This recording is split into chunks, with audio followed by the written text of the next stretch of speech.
morning guys, good morning ulit. So ngayon guys, magpapaliwanag lang tayo about sa atipira ng ating Rusi. Kasi meron tayong nabasa doon sa Facebook na tinitipid ko doon sa gas. Tinitipid ko doon sa gas itong ating Rusi Passion. Actually hindi po siya tinitipid sa gas. Naka number 3 po yan sa needle niya. Ano yan eh, dalawa na po kasi yan guys. Tinitipid or nagtitipid sa gas. Ay, tinitipid or tipid sa gas. Yun po. Tinitipid or tipid sa gas. So, ang tinitipid po guys sa gas, ganito po yan guys. Kapag was na ang hard niya sa naka number 3 needle, yun po ang standard niya. Pero nilipat nyo sa number 2 or number 1 kasi gusto nyo nga mapatipid sa gas, yun po ang tinitipid sa gas. Pero yung mga ganong style guys, wala pong performance yun, no? Walang performance yung ganon, no? Kasi ang makina kasi guys, ang power kasi niyan ay nasa gas, no? Kapag was na uunti lang yung gas na pumapasok sa kanyang makina, sa kanyang combustion chamber niya, eh mahina ang power nun. Yun ang ano nun. Yun ang sinasabi na tinitipid sa gas. Pero kapag once na napatipid mo sa gas or naka number 3 needle ka, hindi po yung tipid sa gas. Hindi po yung tinitipid sa gas guys. Ang tawag doon is napatipid mo sa gas pero may power, may performance kasi naka number 3 ka pa rin, no? So, ba't nga ba siya napaganon ko, napatipid ko sa gas? Una-una guys, sa mga nakaraang vlog ko, sinabi ko na yan, na inuna ko muna ang kanyang air cleaner. Inangkal ko ang kanyang air cleaner. Pero, lagi ako may caution dyan. Pag once na tinatanggal niya air cleaner niyan, so naka-front na po siya sa dumi. Walang sumasara sa kanyang hangin kasi wala na kayong air cleaner. Pero maraming iba na nag-DIY niyan, gumagawa ng air cleaner. Pero sa akin kasi pag gusto kasi na nag-DIY ako ng air cleaner, eh hinaka po sa hangin talaga, no? Hinaka po sa hangin kasi isa rin po kasi yung guys nagpapabigay ng power sa ating motor is yung hangin, no? Kung lagi lang tayo gas lang ang mas marami, so kakapusin tayo dun, no? Unti lang yung hangin sa kanya pero mas marami ang gas, so ang mangyayari kasi nun eh sinok o sobra sa gas o rich, no? Kasi walang hangin. So ang sunog sa carb natin nun is itim na itim.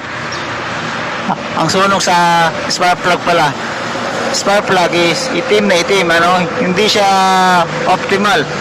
So sa akin guys eh naka-optimal na yan, no? Yun po ang meaning po guys sa nagtitipid o sa pinatipid sa gas. Nagtitipid kasi guys, yun po yung talaga sinasaka sa gas. Sa gas yung kung mag-adjust ka ng needle sa number 2 or number 1, no? So sa akin ayaw ko ng ganon, yung tinitipid sa gas. Hindi ganon guys. Hindi yung punto ko doon. Ang punto ko dito is napatipid ko sa gas pero may performance, no? Ano nga po yung ganon guys? So dalawa po yung guys, di ba? Tinitipid sa gas o tinipid sa gas, no? Tinipid sa gas o nagtitipid, basta ganon. Tinipid sa gas pero walang performance, pero tinipid sa gas pero may performance, no? Yun po yun guys, yung meaning ko dun, no? Sa akin kasi is matipid na sa gas pero may performance siya. Bakit nga ako sinabi yung may performance? Kasi maarangkada siya. Kung timpigan mo na guys, umaabante na agad siya, makakat na agad yung lining niya, umaabante na agad. At the same time is may gitna at may dulo, no? Performance po kasi guys, pag gusto kasi ma-performance ang motor ninyo, matipid po sa gas yan. Kumbaga nakukuha niya na agad yung top speed niya kahit di siya gaano full throttle, nakukuha niya na agad, no? So ibig sabihin nun, malakas yung power niya, matipid sa gas. So yun po yung nasa akin, nasa passion ko ngayon. Yun po yung nasa passion ko ngayon, yung nasa akin passion dito ngayon, nasa harapan ninyo, no?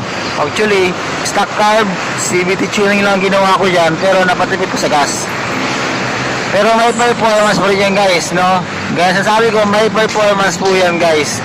Matipid po yan sa gas na may performance, marangkada, kaya dumulo, kaya makapag-overtake, no? Kaya umahon kahit may angkas guys, kaya umahon. So, yun po yung meaning doon sa napatipid sa gas.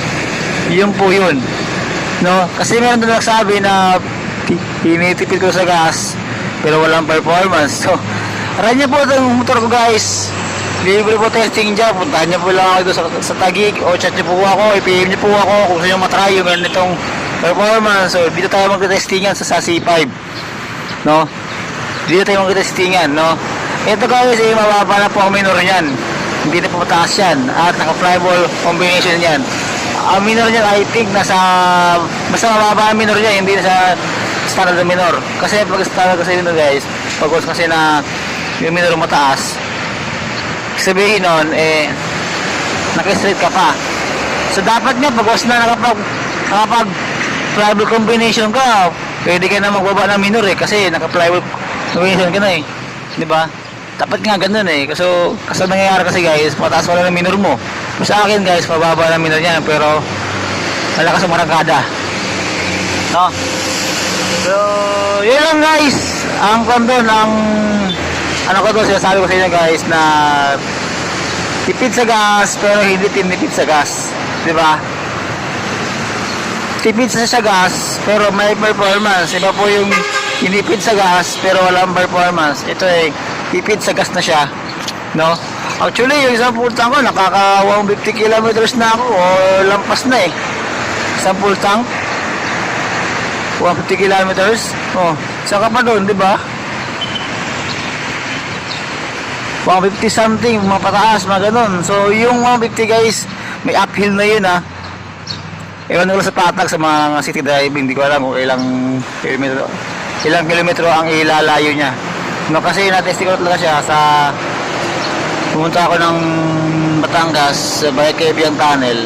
150 talaga, 150 kilometers talaga siya. Sa diretsuhan, no? May angkas pa ako noon. Kebian Tunnel ang daan ko, Kebian Tunnel. So, hindi pa ako nagkaroon ng aberya dyan. Yung pala ng performance niya. So, yun lang guys. Maraming salamat. At arrives sa ating lahat. Babush!